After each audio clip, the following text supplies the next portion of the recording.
your chaos. Oh yes, and thank you for recording this, Brandon. We did want to make it available to those that couldn't be here tonight. We'll talk about a little bit about manipulating digital images to make the pictures that weren't all that great the way you thought they would be come out a little better in the computer. We'll talk about putting the images into a presentation and what's the difference between a slideshow and a presentation. And we'll talk about putting images into a digital photo album and perhaps even making it into a physical photo album. So first we'll talk about image digitizing slides. So this is done with a scanner. There's a picture of a scanner there on the right. That's a fancy scanner which can scan slides. Those are a bit more expensive than regular scanners. I have one because I had like 10,000 slides I needed to scan. I started scanning those in 2011, and I think I'm almost done. Although I haven't been scanning it completely the whole time. It's much easier. This scanner will also scan negatives, but most scanners can only handle prints. And there is a scanner at the library which will scan prints up to 8.5 by 11.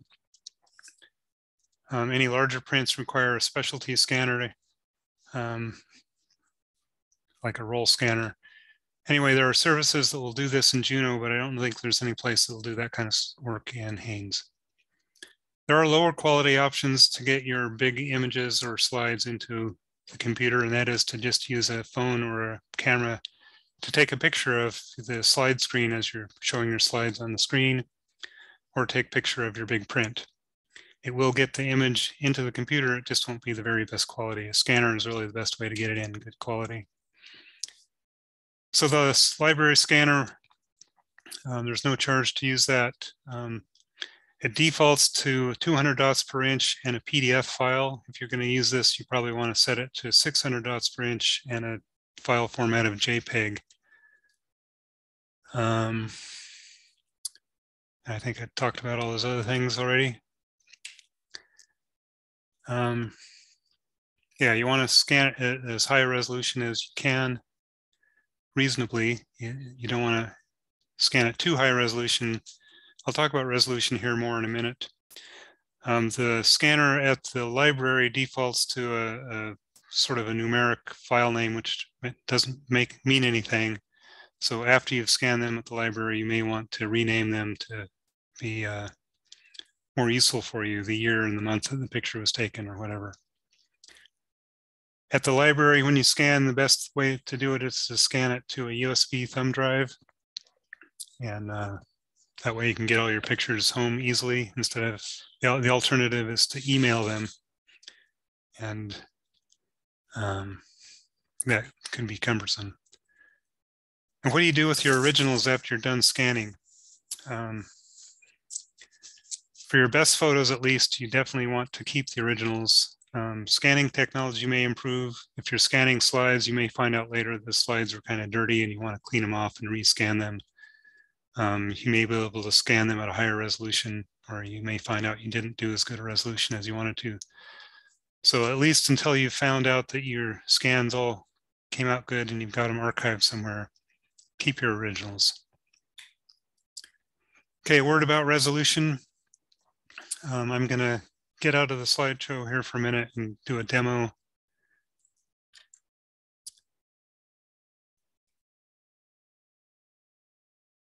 Hold on, bear with me.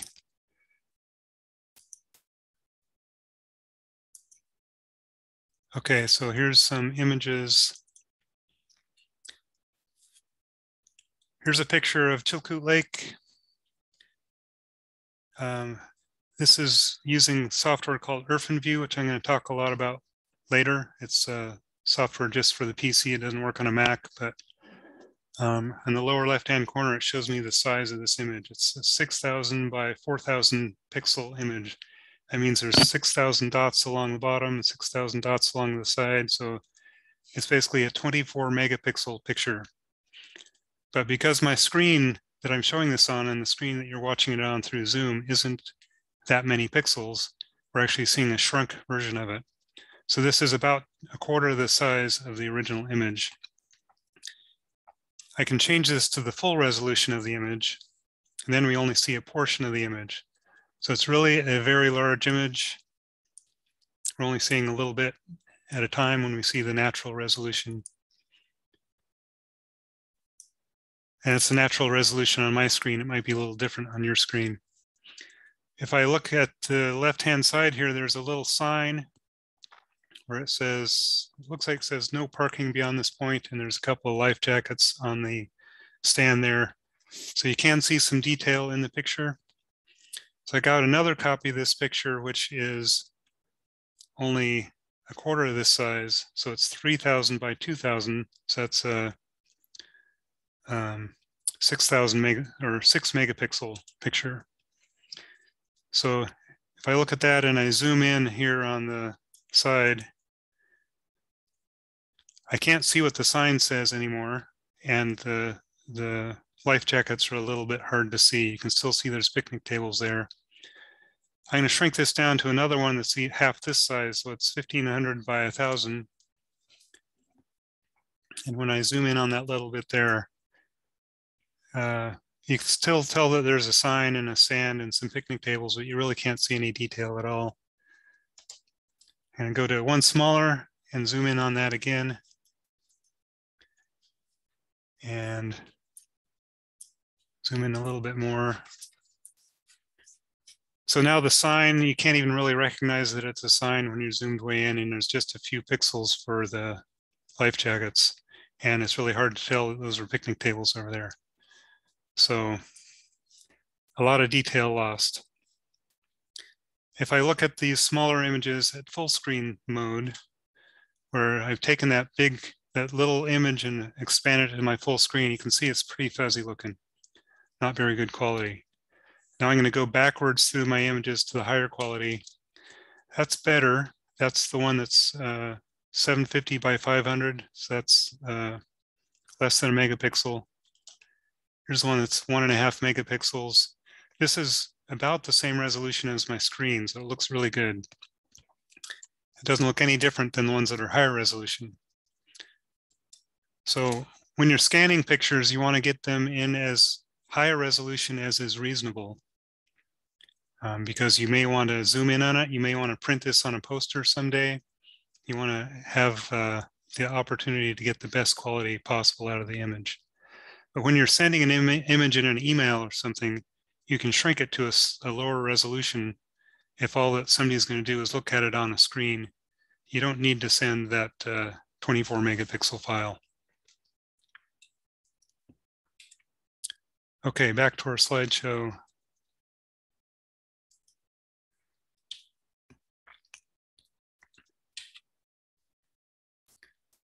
Okay, let's talk a little bit about organizing our photos. This is a multi-step process. It's a long process. You can't expect to complete it overnight. Like I said, I've been working on mine for about 10 years, and I'm maybe halfway done now. If you're more diligent about it than I am, you might finish it faster than 10 years.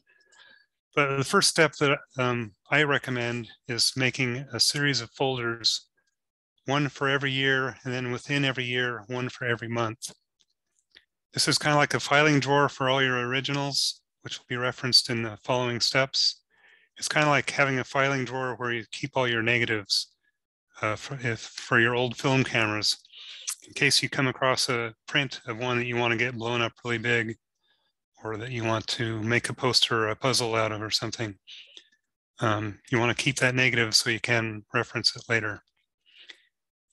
It kind of depends on your style of photography. I had a friend once who would take pictures, and he would always throw the negatives away and only look at the prints and maybe show them to his friends. If you're just a casual photographer that is worried about snapshots, you don't necessarily need to go through this. But if you're a serious photographer, or you just want to keep the best quality possible, this would be the step that I would go through. Set up your yearly folders and name them by month. And if you prefix the month by the 2-digit year, so 01 for January, 04 for April, etc., then your folders will sort properly. You don't end up having April come before January. If you have special occasions within certain months where you have a lot of pictures for that special occasion, like here under July in Haines, I usually go to the fair, take a bunch of fair pictures. You can put subfolders under your months if you need to or feel like it, but it's really up to you.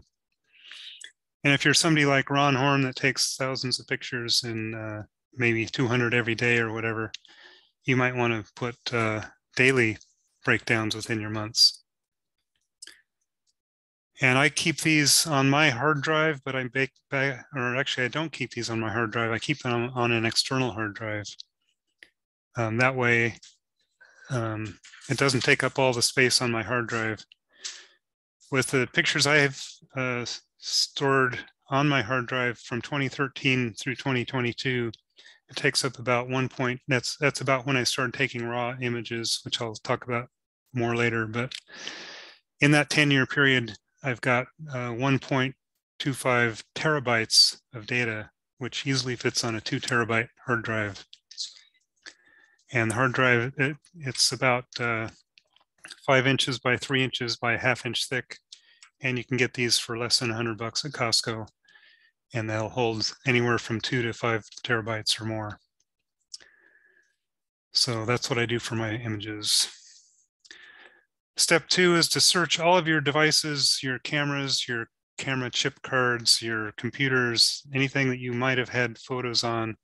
You know, the computer that you retired 5 years ago but still works, might still have some photos on it. Find all those images and search through them and find all the images that were on those devices and put them into one location. And if you can do it, if you have the time to do it, you put them all into these sorted folders. Now, if it's taken with a digital camera, then the original date of the image is saved in the file, so you can tell which month and year it goes into. For scanned images, you have to know that date and hopefully name the file by that date. If you don't know the year exact, or you don't know the month exactly, you can put it in straight into the year folder without being in a subfolder. If you're not even sure of the year, then you might make another folder called unknown date, or make one called 1970s, 1990s, whatever. And don't be tempted to rename your files as you're moving them in here. Because if you end up going back to find files off of wherever you got them from originally, it'll make finding duplicates harder. So keep their original name in this location at least. Step 3 is to figure out what subsets of your best images you want to have. You may have a subset of bear pictures, pictures of your kids, pictures on the ferry, pictures of your vacation to Mexico, pictures of eagles, pictures of underground mines, pictures of your ski trip, pictures of clouds, you know, whatever you want. You come up with as many of these as you want. I've got 6 examples listed here, but I probably have 355 examples that I personally try to use. Some examples I have are on the left just of my main folders. I've got pictures of Haines, pictures of Juneau, I've got portraits, I've got Skagway pictures, I've got Tatsuchini pictures, I've got wedding pictures, I've got pictures of the Yukon, pictures of Arizona broken up into Canyon, Flagstaff, etc. So again, as many as you feel you need for your own personal collection. And the next step, there's 2 different ways to go about this. But you want to identify those subsets of your best images, keeping all the originals in the master folders by date. And option 1 is to make copies of your best images into these subject folders. And I'm going to talk about 2 different ways to do that. Option 2 would be to tag your best images in software such as Lightroom, which is a way of cataloging your images and tracing tags without actually making copies. So first I'm going to talk about the copying version of this, where you make copies from your originals into your subfolders.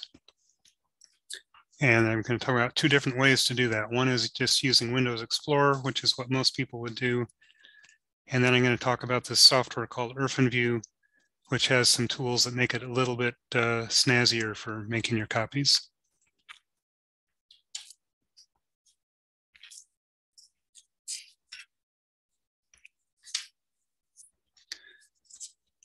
So I'm going to do a demo here with Windows Explorer. And I apologize, I'm running Windows 7, which is archaic, I'm sure, but the concepts work in Windows 10 or Windows 11 as well, and probably in other operating systems as well. But okay, so I've got Windows Explorer here, 2 different folders. So I'm going to look at this folder I have called Big Demo. And that one has 123 images in it. Let's just assume that this was all one of my month-year subsets, and I've got pictures of kayaking, pictures of ferries, pictures of lighthouses, pictures of ice, pictures of bears. So over here on the right, I've got the My Pictures folder on my computer, and I've got different folders for these things. I've got the ferry folder, the bears folder, the kayaking folder, the ice folder. So using Windows Explorer, the typical way you would do this is, let's say I'm looking at ferry pictures. I'm going to open the ferry folder. It's empty right now. I can just highlight the pictures of the ferry that I'm interested in. I'm going to go to smaller icons so I can see more. So ferry pictures. Just get the ones that are the best. You don't need to get all of them, but the ones that you want to have in this subcategory. And the natural tendency is to just want to grab those and drag them over here and drop them. Now, because I'm on the same file system, the C drive, my internal hard drive, instead of copying them, it moved them, which is not what I wanted. I really wanted to copy them, not move them. So I'm going to come back over here to my original window and go File, Undo, Edit, Undo, Move. Put those all back over there, and I'm going to go about it the other way. So I'm going to click on these ferry pictures again.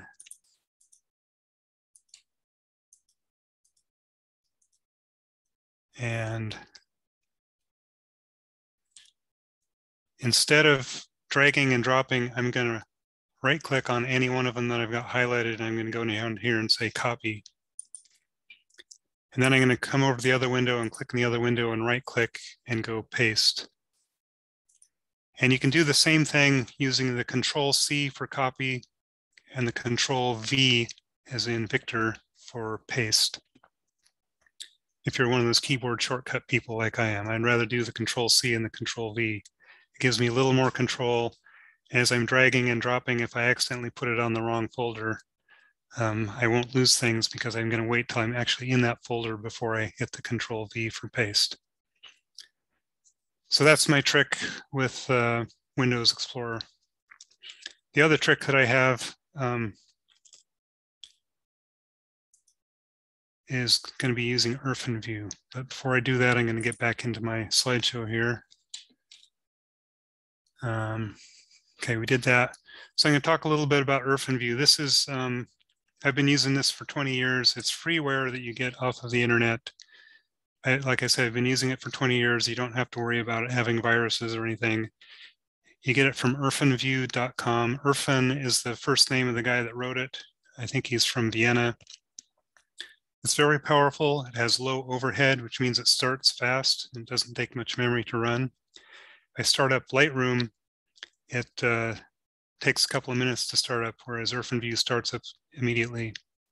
It allows for very easy, simple edits. It has automatic slideshow of all images in a folder by default. It has powerful shortcut keys, and it allows for easy copying or moving of files to standard folders that you set up, which is the trick that I'm going to show you. It also has powerful batch commands and shows you other things that are useful. But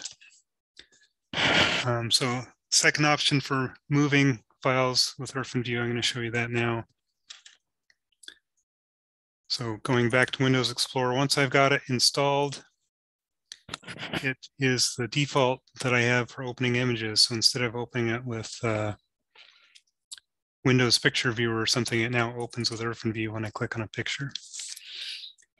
So here's OrphanView. It shows the information, like I said at the bottom, the size of the picture. It shows me that I'm in picture number 2 out of 123 in my folder.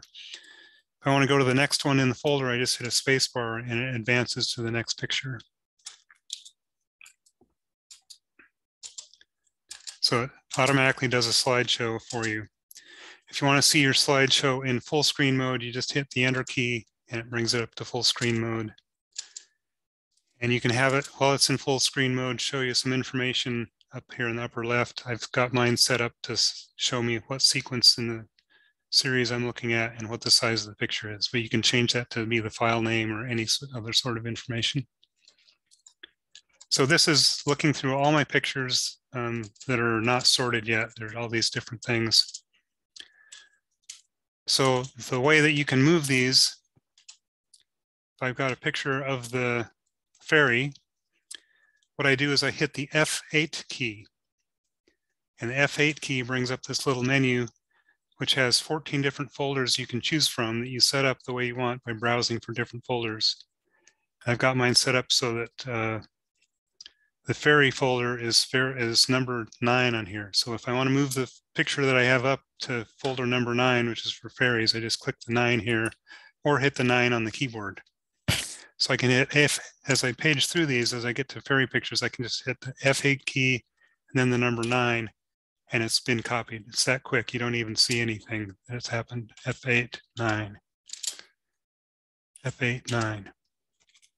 Okay, I've already copied that one there, so I'm going to skip that. Now, what else this has, I'm going to hit the Enter key to get out of full screen mode. It works in either full screen or not full screen mode. But there's another feature in here for viewing thumbnails. I'm going to hit the T to bring up thumbnails. These are all options on the menu up here as well, but I like the keyboard shortcuts. So this looks a lot like Windows Explorer, with the difference is that it only shows you image files. It doesn't show any other files. And you can still use that F8 for what you have highlighted. So let's say I'm going to look at bear pictures now. I'm going to click all the pictures. I'm going to hold down the Control key as I click so it highlights more than one image. And I can scroll down and pick any picture of a bear. Or the good pictures I have of bears. Don't have to get all my pictures of bears. Then I hit the F8 key and go to the one I've got set up for bears, which is number 3. And I may have already copied these. Let's do ice. Here's a bunch of ice pictures. I'll hit F8 and go, I've got that set up for folder number 6 for ice. I'll click 6. And now when I go into Windows Explorer again, in my ice folder, I see that I've got a bunch of ice pictures in there. So it's done all that copying into the different folders. Okay, so those are just a couple of tricks that I find are handy for if you're copying things into the same place and you don't want to worry about dragging and dropping and you want to be able to do it quickly. OrphanView has that ability, which I find a little easier than just using Windows Explorer. Okay, so now we're going to look at using Lightroom for tagging your photos instead. Let me go back. See, I talked about this. So if you want to move files rather than copy them with OrphanView, you use the F7 key instead of the F8 key. And it actually has its own set of folders. It's different than the list that's listed in copying files. One option you might want to do here is, let's say you want to copy if you have a picture of a bear climbing a lighthouse, then you might want to copy that bear picture into both the Bear folder and the Lighthouse folder. So then you'd have multiple copies of the same file in different folders depending on what your subcategories were. Okay, so now we're going to look at Lightroom, which is good for organizing and tagging your photos. And it takes longer to start up, and it maintains a catalog of your photos rather than just the original files. It actually has a catalog. So none of your original files actually get modified, but all the things you tag are stored in the catalog. Okay, so I'm going to go into a demo for that. I've got Lightroom already open, so it won't have to wait for it. So one of the first things you want to do if you're setting up Lightroom is you want to import your pictures into the catalog. So I've been negligent in keeping up with my 2022 photos. So I'm going to import all the photos that from 2022 that I haven't done that for yet. So this is what I have in 2022 right now, mostly pictures of shoveling snow, one or two pictures of being out on the snow. So I'm going to come down here to go import, and I'm going to add pictures from a certain location. I've already copied the pictures into my 2022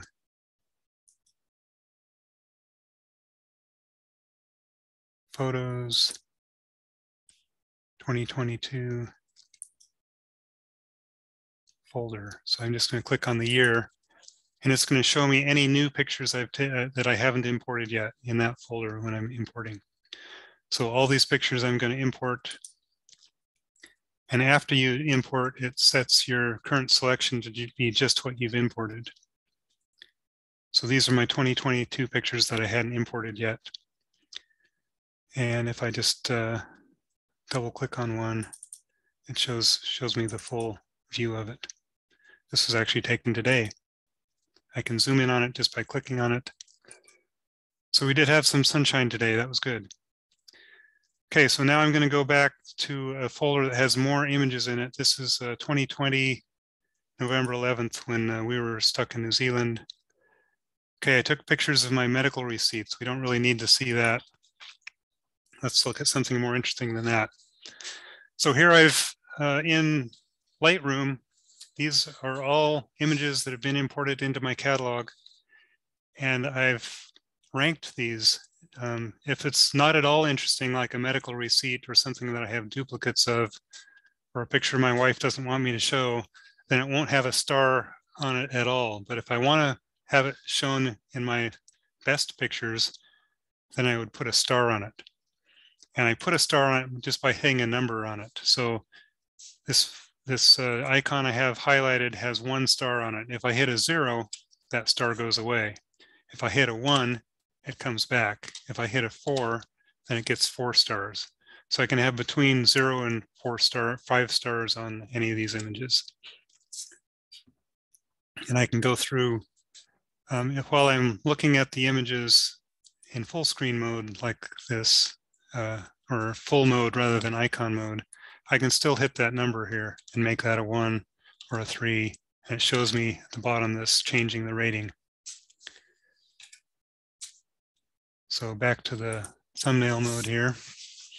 So I've already tagged a lot of these as different rankings. I've also applied what are called keywords to these. So any picture that had a kayak in it, whether it had a star on it or not, I've got a kayak keyword in it. So if I click on the image, you can see down here in the lower right what the keyword tags that I have. So that one has kayak on it. If I scroll down a little farther, okay, here's a lighthouse. That one has the lighthouse tag on it.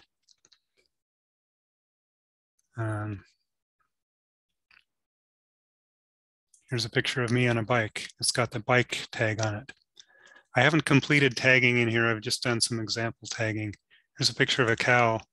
It's got a cattle tag on it. So the first thing I want to do is I want to filter based on how many stars it has. I only want to see something that has at least 1 star. So I can come up here to the attribute button at the top, And then I can come over here and click 1 star. It's got to have at least 1 star for it to show up in the list now. Now, instead of the 2,037 images that I had before, I'm only looking at 126 of them. So I've filtered out the rest. Now, if I want to look at certain kind of text or keyword, I can come up here. In addition to the attribute, I can turn on text filtering. And I can say it has to contain everything that I've typed in here. So let me type in cattle and see what happens. Okay, I only had one picture that I had a star on that had cattle. Let's try something besides cattle. Let's try kayak. Okay, I've got a lot more pictures of kayaks that had 1 star. They aren't all pictures that have kayaks in them. They're all pictures that were taken on a kayaking trip. So let me type kayak, comma, bird. Okay, now it's showing pictures of birds that were taken on a kayaking trip. But it's not showing any other kayaking pictures, just the ones that are kayak trip pictures with birds.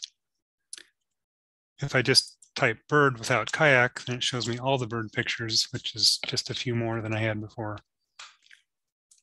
And in addition to bird, I could put in the type of bird. I could put swan or weka or oyster catcher or whatever for the other things.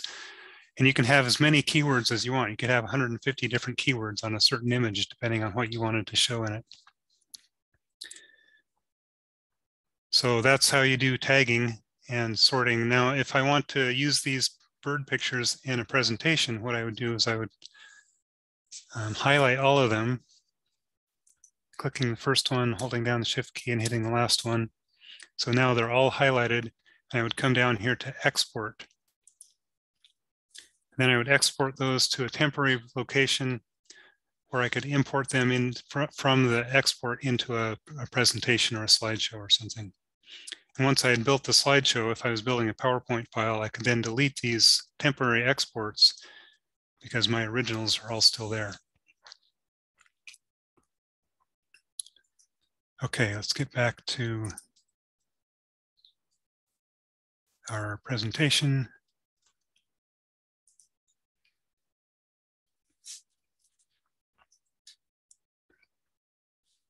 Okay, so that was using the library tab in Lightroom. I'll get to the develop tab in a little bit. Talked about importing, ranking, and tagging, and exporting. So for a recap on the organization part of this, start with chronologically organized master folders. Put all your folders, all your images into those. Tag or copy different subject to desired subject folders. It's a long process. Once you've determined which method suits you, plug away at it a little every evening in the winters. That's the way that I like to do it. Don't expect to finish it in a day or two. It's going to take some time. Okay, so now I'm going to talk about a little bit about manipulating some digital images, what you can do with either OrphanView or Lightroom to make images that didn't come out quite the way you wanted to look better. So using OrphanView, I'm going to show you some things you can do. And again, OrphanView only runs on a PC. It won't run on a Mac, but Lightroom does everything that OrphanView can, just not quite as easily. OrphanView is freeware and it does some things quick and easy, which is the reason that I like it. But you can do all these things with Lightroom as well. It's just a little harder to do some of them. So this is here more for your reference later. I'm just going to get in and demonstrate this stuff. And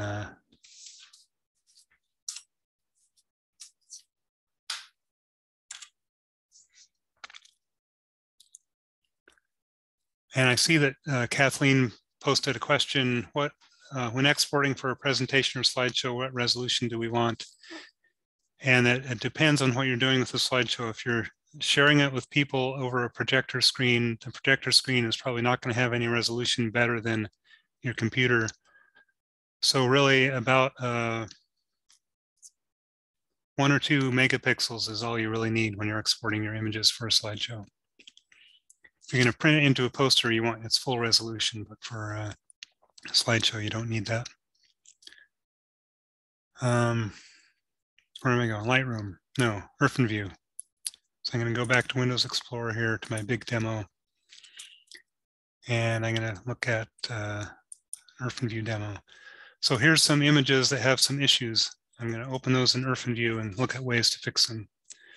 For one thing, this is not really a very good picture, but it's also washed out. But the quick and easy way to fix that in OrphanView is with the menu up here, Image, Auto Adjust Colors. And that's also the Shift U key. So if you type a capital U into OrphanView when it's open, it'll automatically do the adjust colors.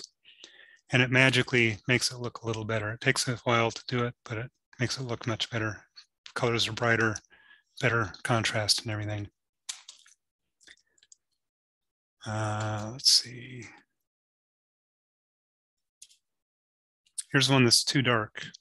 I'm going to use that same function, the Shift U or Auto Adjust Colors, and it will automatically make it look brighter. And you can see more clearly that those are bored teenagers watching something they don't want to watch on the computer. Here's one of a grouse that's a little too light. I'll hit the Shift U on that and it makes it look better. Another thing you might want to do if you've used the scanner at the library to scan pages from a photo album, you might have more than one image in an image file. You want to break these into individual images so you can place them where you want in your presentation. So just by dragging a box on the OrphanView screen, you can make a crop box. And then by going to the Edit menu and coming down to Crop Selection, which is also the Control Y key, it crops it based on that and brings it up to its natural resolution. Now I can save that file. And to save a file, there's shortcut keys for that too. If you hit S, it will save it to whatever your default folder, which in my case is my desktop. If you do Control S or save to the original folder, it will try to save it to the original folder and it'll give you the original file name. But if I put a suffix on that original file name, then I can save that as a different file. Then if I hit undo, Control Z or Edit Undo, it uncrops it and it can go pick the next picture and crop in as tight as I want.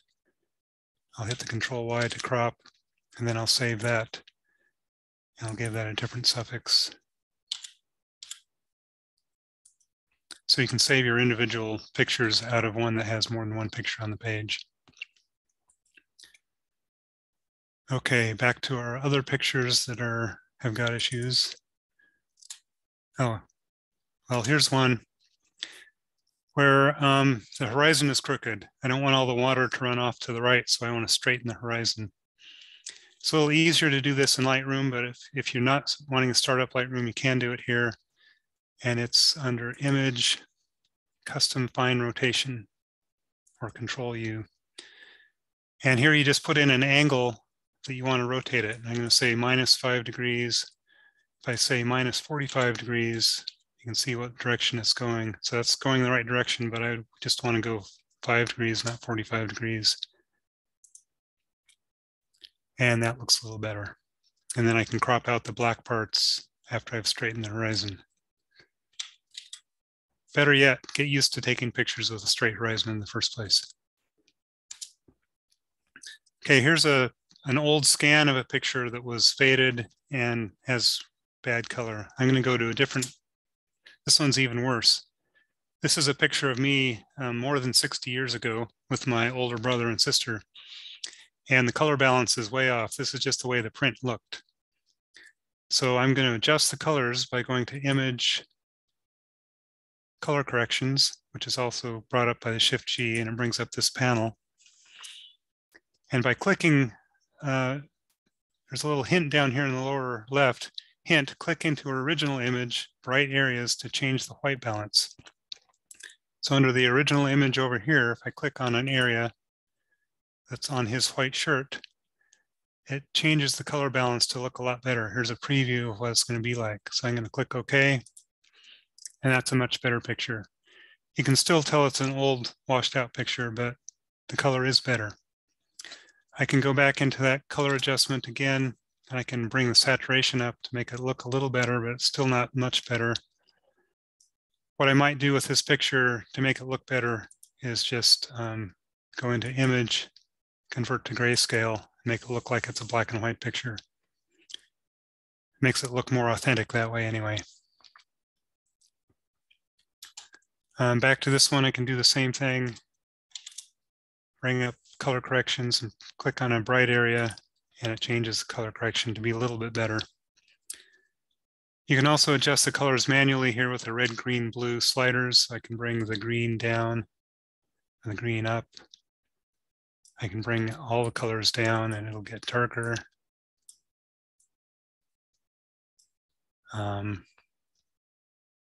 I can also bring the color correction, or I mean the gamma up or down to make it sort of brighter or darker, or just the brightness brighter or darker.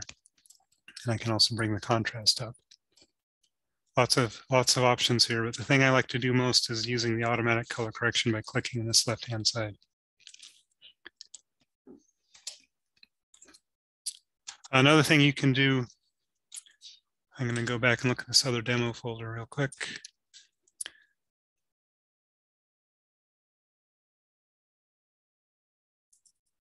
So here's an image that for whatever reason, it got in sideways.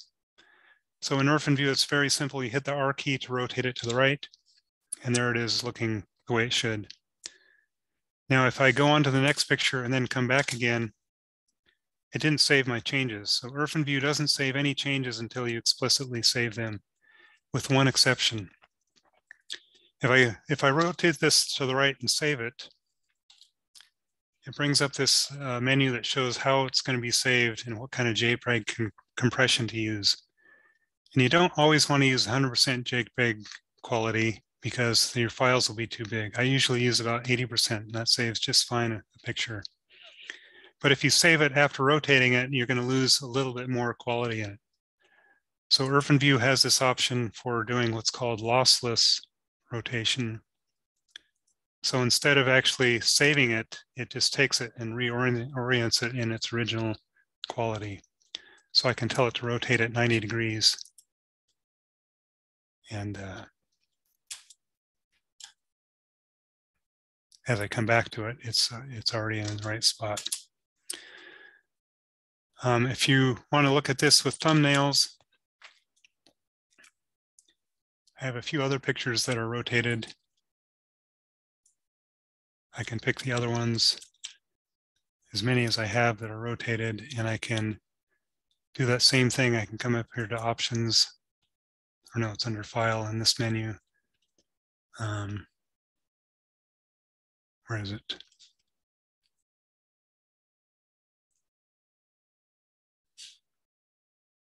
JPEG lossless operations, Shift-J, lossless rotation.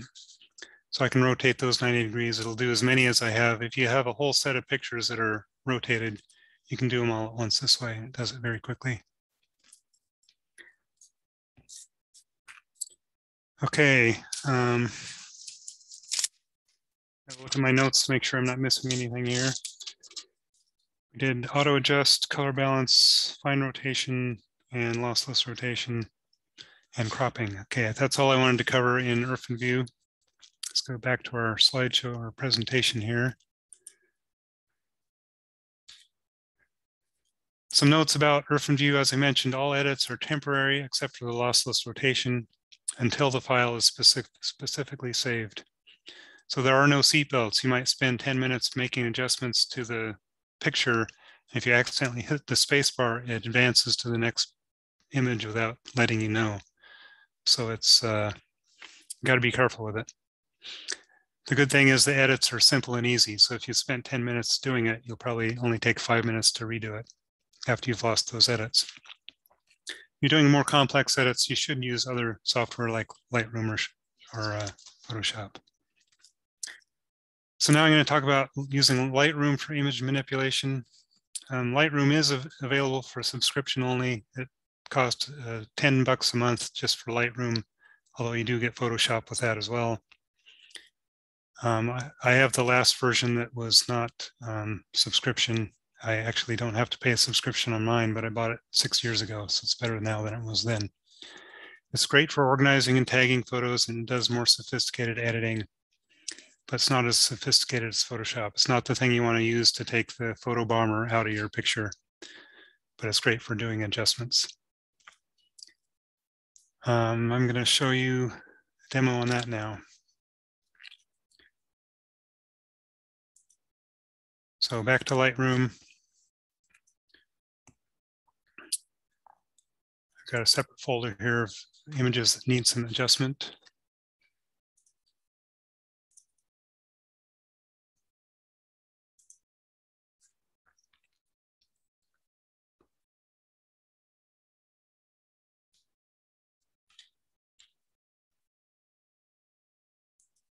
Oops.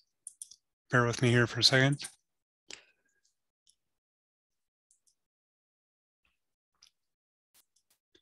Okay, this is the way the image was originally imported. So there's a couple of eagles on a rock with a cruise ship in the background, but the eagles are very dark and the rocks are very dark. So what I want to do here is I want to brighten the shadows or the dark parts of the image. So I have an option here to slide the shadows up, which makes it look better. But it's not really as good as I want it to look. I want it to look even better than that. So I'm going to apply what's called a graduated filter. So the way that this is set up now, I'm looking at adjustments that adjust the whole image, and these little icons at the top will work on just a portion of the image. So the graduated filter is this option here. So I want to brighten the bottom. So I'm going to click at the bottom and slide my way up. And it defines a band that is the transition between adjusted and non-adjusted. So the whole bottom is going to be adjusted, and everything in this band will transide from full adjustment to no adjustment from the bottom to the top. So what I'm going to do is I'm going to make it brighter with the exposure. And I'm also going to brighten the shadows a little bit. And if I narrow this band down, you can see that you can see how that is really affecting things. So the water is really much darker in the unaffected part and much lighter in the filtered part or adjusted part. But as I bring this back down, it's not nearly as noticeable, but it's still a better picture. You got much brighter rocks in the foreground. You can see the eagles much better. When I get out of this mode, I can say done. If I want, I can come back and bring the exposure up on the entire picture a little bit and make it look even better. So lots of flexibility here on what you do with your image. Here's another one where the foreground is just too dark. I've got these brilliant trees here, but the sun hadn't come quite out to brighten them up. So I'm going to do a graduated filter again from the bottom up, brightening the trees in the foreground.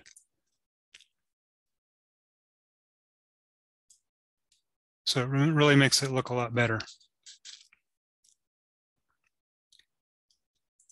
Okay, here's another picture. This one was taken at a Christmas dinner. It's the only picture that was taken of the Christmas dinner to commemorate it, but it was taken from the bright sun looking into the shade. So some parts are washed out, way too bright, and some parts are too dark. You can hardly see who the people are. So in this one, instead of using a graduated filter, I can just take the shadows and bring the shadows up. There, now I can see who those people are. And I can also bring the highlights down so they're not quite as washed out. And I can make the whole thing just a little bit brighter. And that makes it so you can actually see who's there and see what we were having on our plates for Christmas dinner. The other thing you can do with Lightroom, which I'm going to show, and get back to my library so I can change to a different folder, go back to my recent pictures here.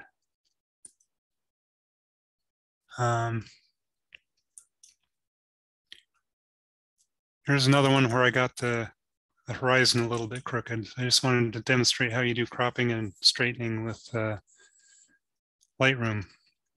So the crop icon is this one here. It looks like a little dashed box. And that brings up a grid, which is a little different. You can bring it in from one side or the other to crop rather than dragging a box to crop to. And if I want to straighten it here, I come up here to the angle tool. And instead of having to guess what angle it is, I just draw the straight line that I want to be horizontal on the screen. And that automatically straightens it and brings the sides in to take care of that. So that straightened my horizon for me.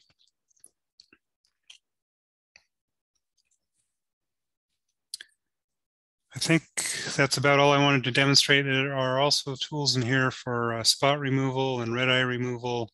And you can actually define an irregular shape to adjust within using what's called the brush adjustment tool.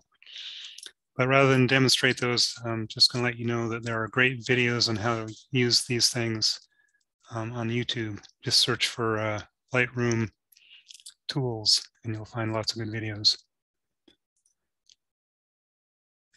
Let me talk a little bit about RAW format photos. RAW format is JPEG files are smaller than RAW format because they store less information. RAW format photos, if you're going to do serious adjustments to things, you really want to store it in a RAW format rather than a JPEG. But you can still work on JPEGs with all these formats, it's just not quite as good. And RAW format photos are much larger. If it's a 24 megapixel file as a RAW format, it's going to be 24 megabytes. And if it's a JPEG, it might only be somewhere between 2 and 6 megabytes. Okay, talked about all those things. Okay, putting images into a presentation. What is a slideshow versus a presentation? So slideshow is just a sequence of images that come up that you will probably want to talk to. So if you're putting together a slideshow, you're assuming you're going to be there when whoever you're showing it to is watching it, so you can tell them about the slides and why they're your special slides. Whereas a presentation, you might have text, animations, more than one slide on a page, and all sorts of fancy things go into a presentation. So first, I'm just going to talk about slideshows with OrphanView. If you've got your pictures in a folder and you open it with OrphanView, it automatically goes into essentially a slideshow mode, but it gives you more options as well.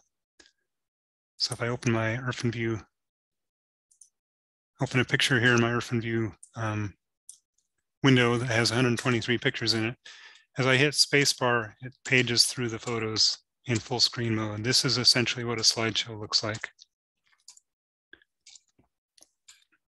If I wanted to save this slideshow as something to come back to without having to open OrphanView, then I can do that by going to the File Slideshow option. And I can remove my previous selection for a slideshow. I can go into my big demo and pick all my pictures, or just pick the pictures that I want, only a certain amount, add that to my list for a slideshow. And to preview it, oh, I have other options up here for how often to change the slides, or whether I want to do keyboard input to change them. I'm going to have it go automatically after 2 seconds, just as a demonstration, and play slideshow.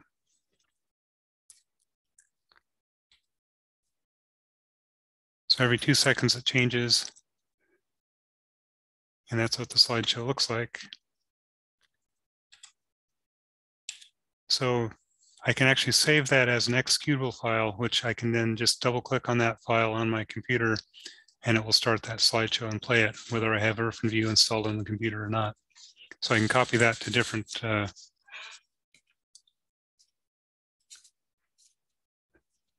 a different computer, give it to a friend, and they can run it on their computer.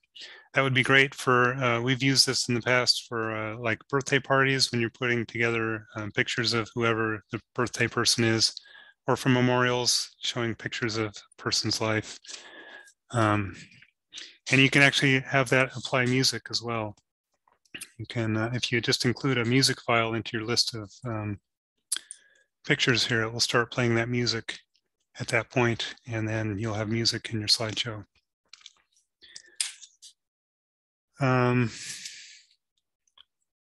Lightroom also does slideshows quite nicely. If I get out of my develop mode into library mode, I can actually go into slideshow mode, and you can have it bring up just what you have filtered on the bottom and put that into your slideshow. So if I were to go back to my November 2011 filtered only the ones that are at least 2 stars and make those into a slideshow. I can save that as either a PDF, which is sort of like a digital photo album, or I can export it to a video, which will then run as a slideshow. Okay, so that's slideshows. Let's look at presentations. So what I'm showing you tonight has been a presentation because it has text and it has pictures. And I don't have any animations in here because that's not really what I'm trying to show, but I was just going to show you another demonstration. This is a slideshow or a presentation we put together years ago for a trip that we went on. I'm just going to run through this really quick. So this is 2006 Baja road trip. It has some things in it like fancy animations. These aren't going to look the best in Zoom, just because Zoom is a little slow, but I had an arrow drawn down to where we flew to. It does a nice transition between the slides. You can have more than one image on a page.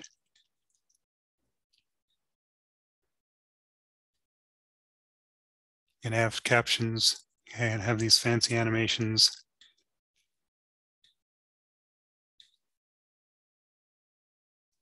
And the animations are going to get a little bit fancier here in a second.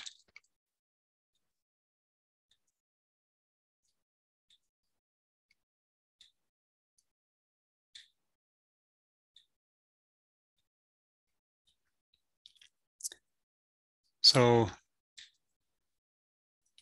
you can do fancier transitions between slides. That was probably kind of jerky showing up in Zoom. This is all stuff done in PowerPoint.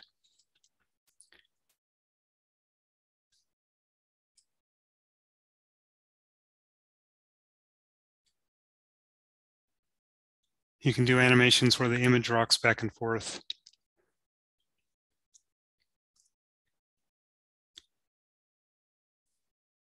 You can do animations where part of the picture gets zoomed in and expanded to another picture. So you can see that that's a bird sitting on top of the cactus.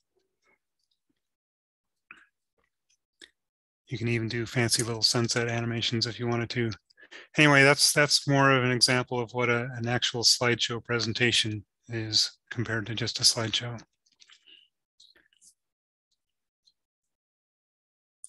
Back to our main presentation here.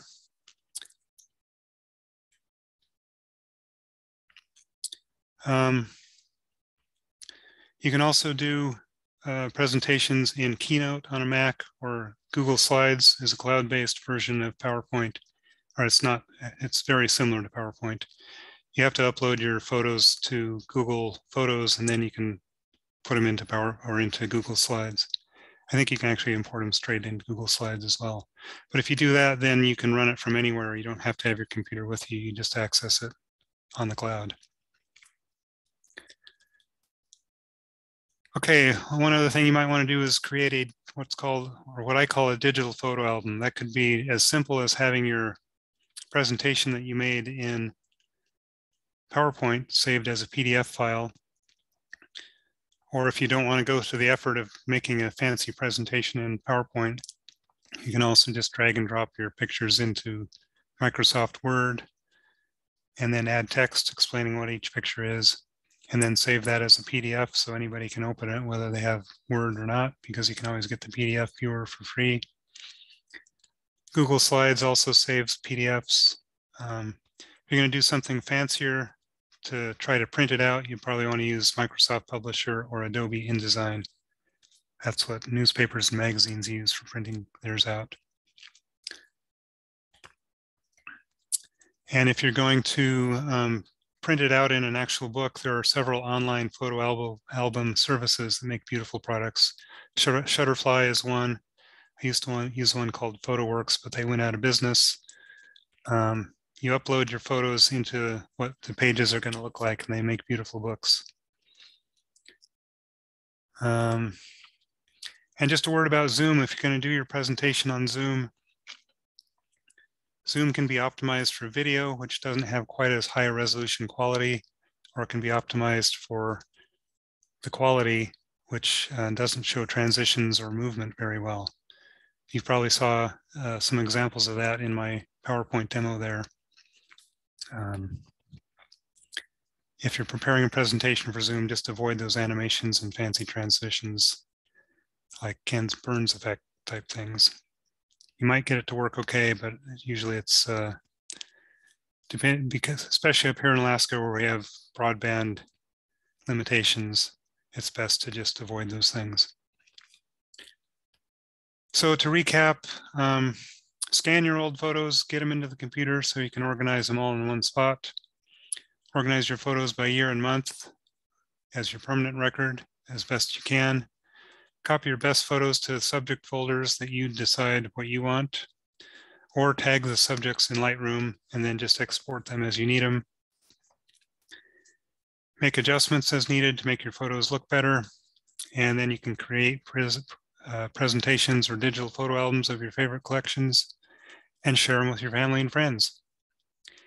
And hopefully I've given you some tips that are useful for you. I see a question. Hold on, I gotta expand my chat window here.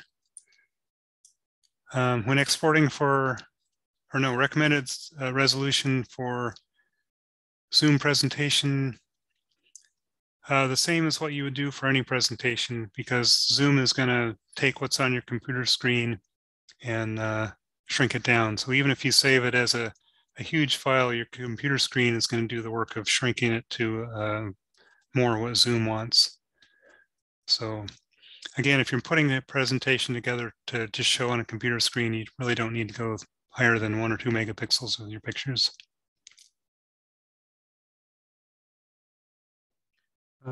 Thanks, Russ. I went ahead and changed the settings, so anyone who wants to ask a question, you can go ahead and unmute yourself.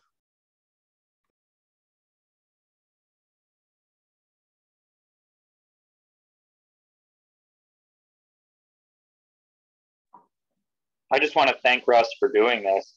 I use Lightroom all the time. This is Brian Weed. But with the tags and stuff, I've always overlooked using tags, and I can see that I'm not utilizing Lightroom as much as I should be. So thank you.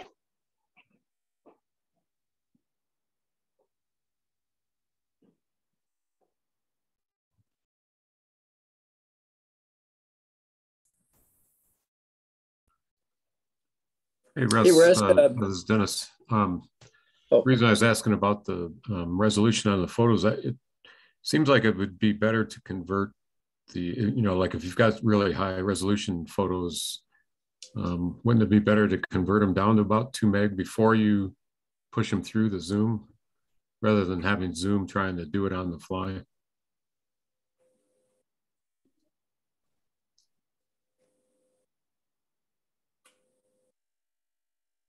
Still muted there, Russ?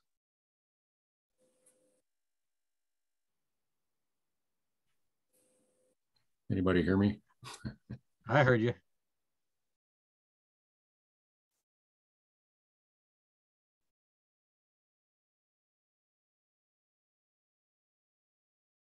You having mic trouble there again, Russ?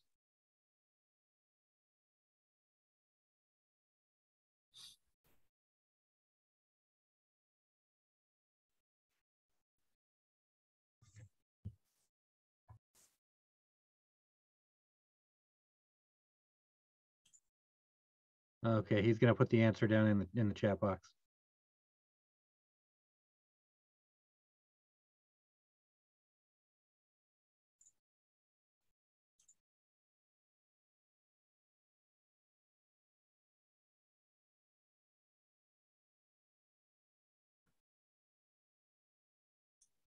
Okay, sorry about that. I apparently was muted. I must have hit a key. Can you guys hear me now? Yeah, I can hear you, Russ. Okay, sorry about that. So what I was starting to say was,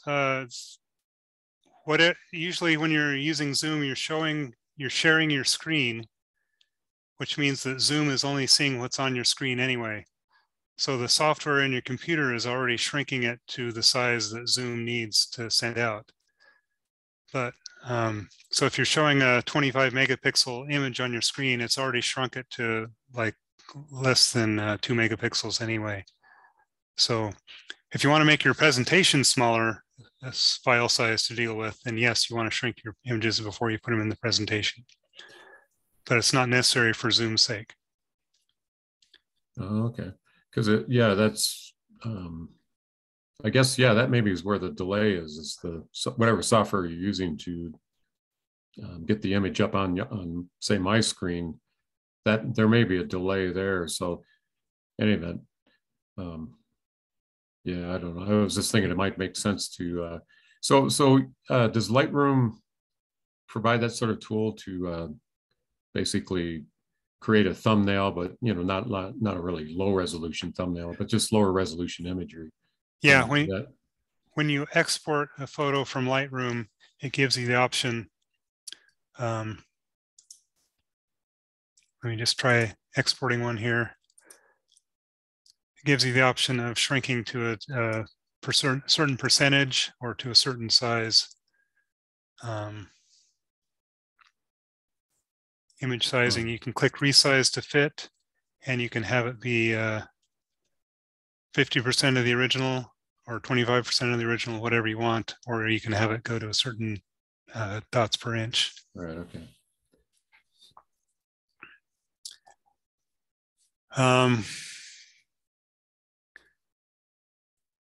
Is there a way to take care of duplicate photos in my files? For some reason, I have lots of them. That's a question from Ron. Well, it depends on the duplicate. If you've scanned the same picture multiple times, it's going to have a different file name and it might have a different resolution. One way to do it would be to open up your Windows Explorer and sort by file size. And if they're the same scan or same image from your camera, then they'll show up sequentially and you can pick all but the one copy you want to keep and delete them. But if, depending on how your files are organized, if you have them all in this month folder or month year folder sequence, then that's one way to take care of it. I hope that answers the question. We've had that problem as well. I've ended up scanning the same pictures multiple times. I end up having to just say, oh yeah, that's already in there, and figure out which one has the higher resolution and deleting the lower resolution one. And what I was starting to answer Brian with when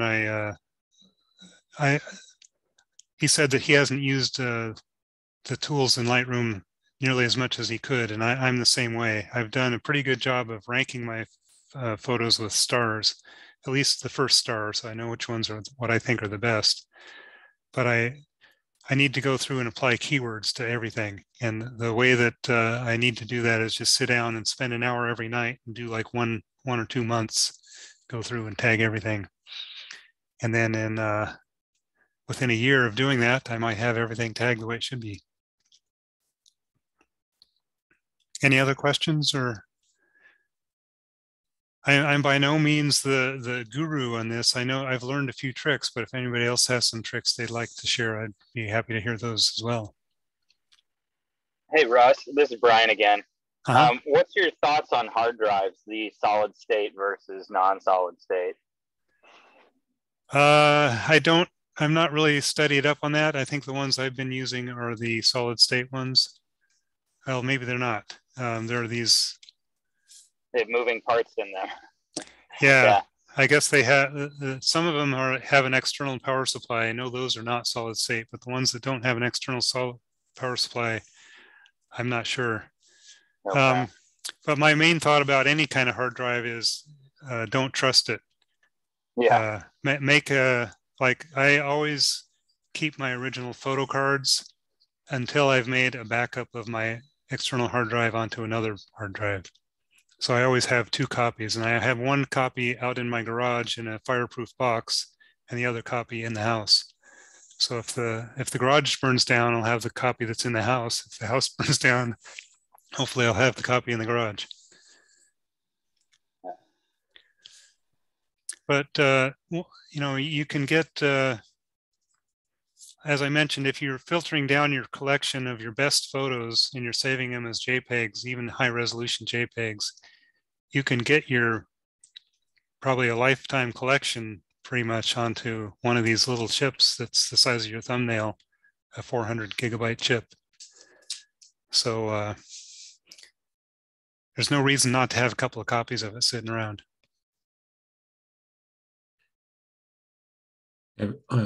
Russ, this is Dennis again.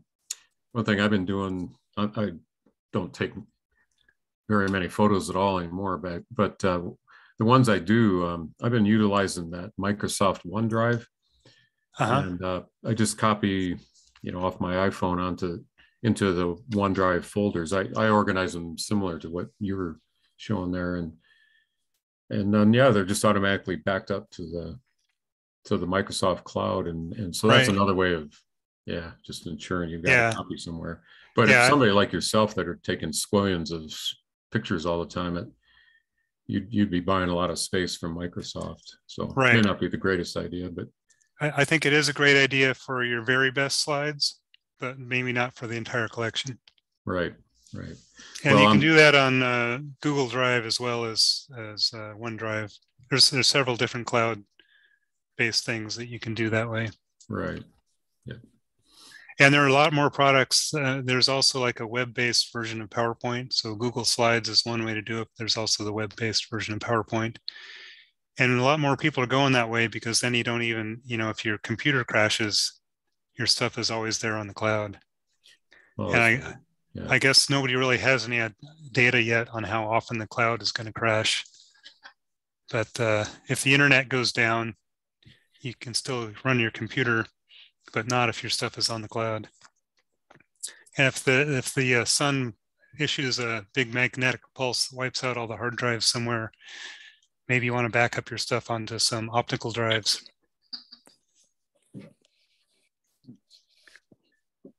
Hey, Russ, my slide scanner will scan in JPEGs. It also gives me the option of scanning in PSD or TIFF. For archiving or general purpose, I guess, what would you choose if you had those choices? If I had unlimited disk drive space, I might choose TIFF because it's close to being a RAW-like format. But when you're scanning a slide or negative, it doesn't have as much information as the digital cameras store in their RAW files. So probably just using low compression on a JPEG file is fine because it's a lot easier to use and to share. Okay, thanks. For scan photos anyway. Yeah, and I see Kathleen has asked, after going through 10,000 slides, how many have you saved after scanning?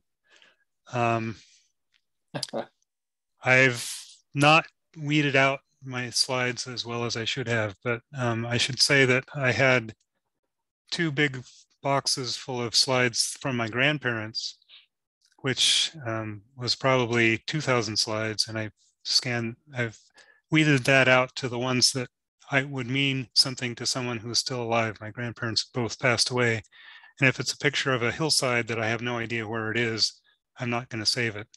But it's a picture of my grandparents with the grandkids around them, or even a picture of any person that I have a chance of recognizing, or maybe it's a historical, it's a picture of Rio de Janeiro in 1963 that will have some historical interest to someone. I'm saving all of those, but some unidentifiable landscape, I'm not bothering to save those.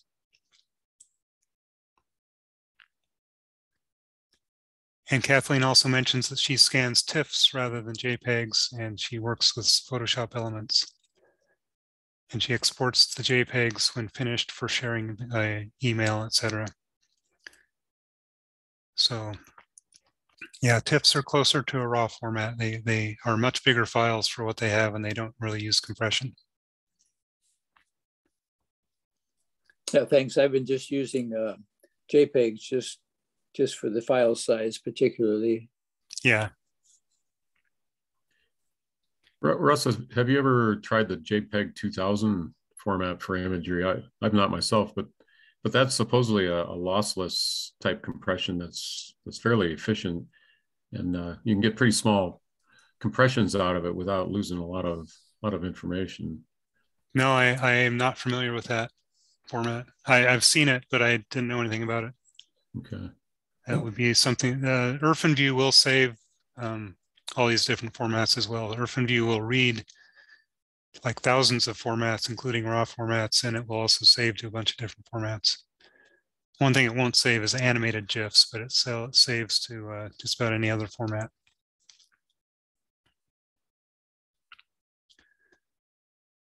Any other questions?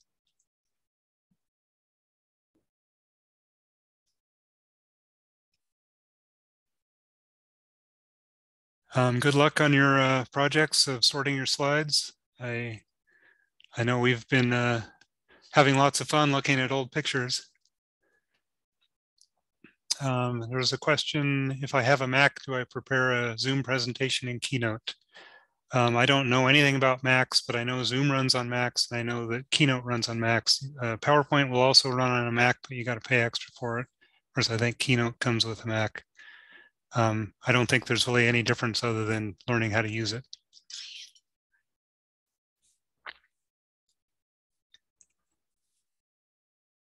And Lightroom will also run on Macs, I'm sure.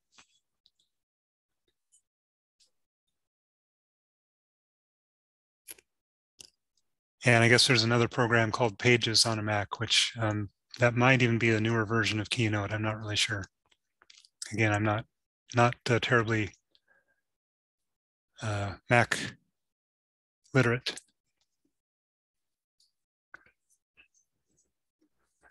Yeah, I tried to find someone to handle the Mac side of things, and I couldn't. Okay. If there are no other questions, Russ, thank you very much for this presentation. Really appreciate it. I want to thank everyone for tuning in tonight. And since I didn't get the intro recorded, I'll just repeat what I said at the beginning. This is just the beginning of the Armchair Traveler series. The next one will be on the 24th of February. We'll have more information about that coming up.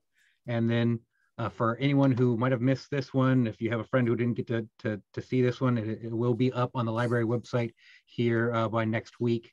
And again, if anyone has any ideas for any presentations or anything else they'd like to share, any classes they'd like to do, please give us a call over at the library and we'll see what we can do about putting that together. All right. And if you look at the recording, I've got my phone number and email at the bottom of each slide. That's not covered up on. So any other questions, feel free to give me a call or an email and I can answer those. And thanks for listening. All right. Thank you, Russ. I hope everyone has a good night. Yep. Good night.